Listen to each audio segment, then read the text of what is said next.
Il y a des semaines comme ça où le terme consécration prend tout son sens. Sur l'hôtel londonien, Nikolai Davydenko a sacrifié Federer, Nadal, Del Potro, entre autres. Il n'a épargné personne, sauf Djokovic qui l'a battu en poule. En échange, il a enfin reçu la bénédiction des dieux du tennis qui le boudaient depuis 10 ans en remportant le premier grand tournoi de sa carrière.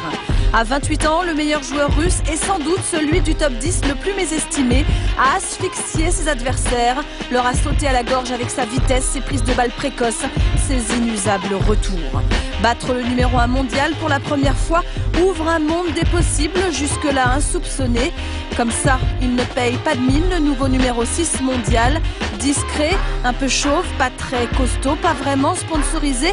Pourtant, il est toujours là depuis 5 ans à la Masters Cup, un signe. Cette année, on l'a enfin pris très au sérieux, Davydenko. Lui s'est senti audacieux. Cette grande victoire est-elle celle de l'avènement, le déclic qui poussera le Russe vers un succès en Grand Chelem?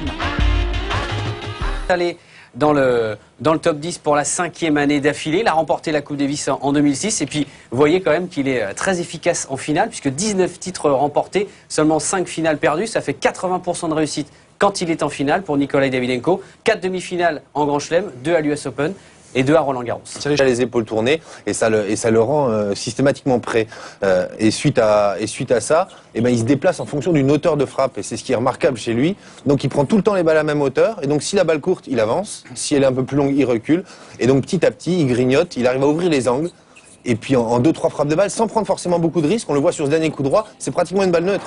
Mais le fait de prendre tôt, eh ben, il obtient un point gagnant. Mais parce que petit à petit, ben voilà, il a gagné des centimètres. Hein, Thierry le disait, il étouffe ses adversaires en prenant tôt et simplement en jouant sur l'opposition. Ce qui est très très rare, par exemple, par rapport à un Del Potro qui lui frappe très fort, mais en face de lui, il frappe un peu moins fort mais il prend plus tôt.